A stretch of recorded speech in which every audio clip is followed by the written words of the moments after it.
વાગામ ડિંડોલી વિસ્તારમાં આવેલા આરડી નગર ફાટકનો ઉપયોગ મોટી સંખ્યામાં વિદ્યાર્થીઓ અને શ્રમિકો અવરજવર માટે કરે છે।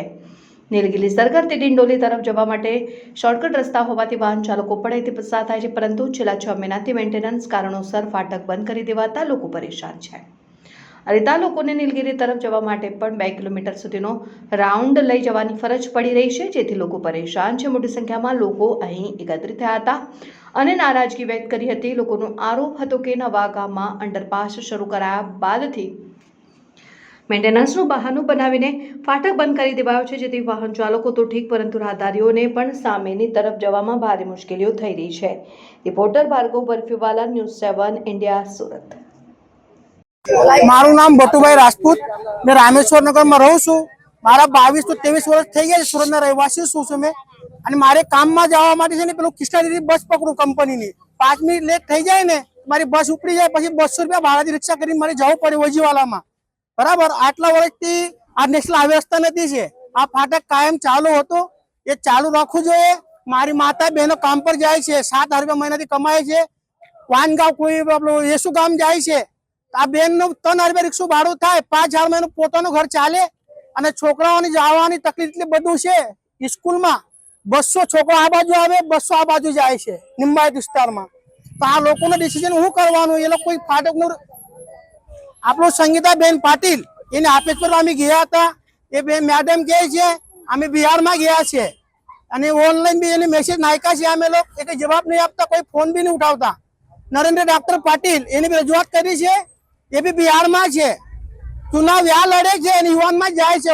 આ લોકો હવામાં ઉડે છે અને જનતાને પેદલ ચલાવવામાં રસ્તો નથી આપવાનો આ લોકોને। આ લોકોનો અધિકાર મતદાનનો કેમ છે? મારું એ કહેવાનું માંગ છે કે આ ફાટક કાયમ ખુલ્લું જોઈએ, બસ બીજું કઈ નહીં। જય હિન્દ, જય મહારાષ્ટ્ર, જય ગુજરાત।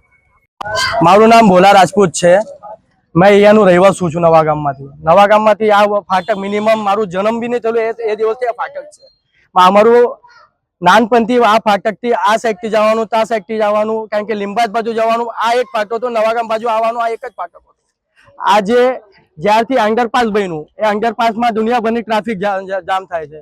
માના ટ્રાફિકમાં 1-1 કલાક ફસી જાય છે। બરાબર, અમારું એમ જ કહેવાનું છે આ ફાટક ચાલુ થવું, કારણ કે આ ફાટક રેગ્યુલર બંધ નહીં કર્યું। આ લોકોએ તારીખ આપી, પહેલા તો 1 મહિનાની તારીખ આપી, બીજા મહિનાની તારીખ આપી, ત્રીજા મહિનાની તારીખ, 1 વર્ષથી તારીખ આપતા હતા। બરાબર, તારીખ આપ્યા પછી બી આ ફાટક ખુલ્લું નથી। આજે ફાટક બંધ કર્યું, બરાબર, ડાયરેક્ટ આવીને ડાયરેક્ટ ફાટક બંધ કર્યું, અને કે કાયમ માટે સ્વરૂપે ફાટક બંધ છે।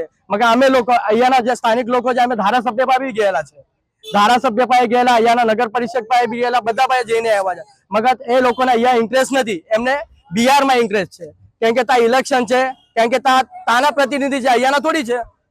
કેમ કે અહીંયાના 30,000 વોટ જીતીને આવ્યા છે, 30-35,000 વોટ અહીંયાના મહિલા છે નવાગામથી, ત્યારે એ લોકો જીતીને આવ્યા છે।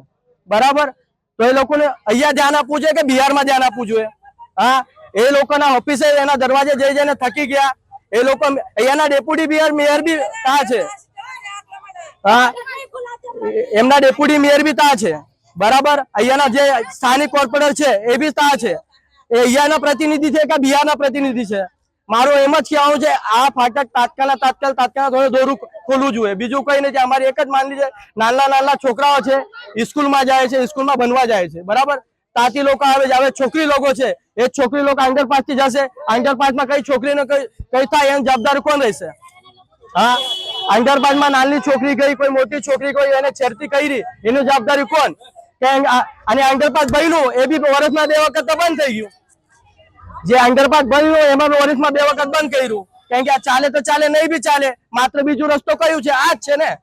એના લીધે આ ખોલો ફાટક, ત્યાં ટ્રાફિક નહીં થાય, આ ફાટક ખોલો।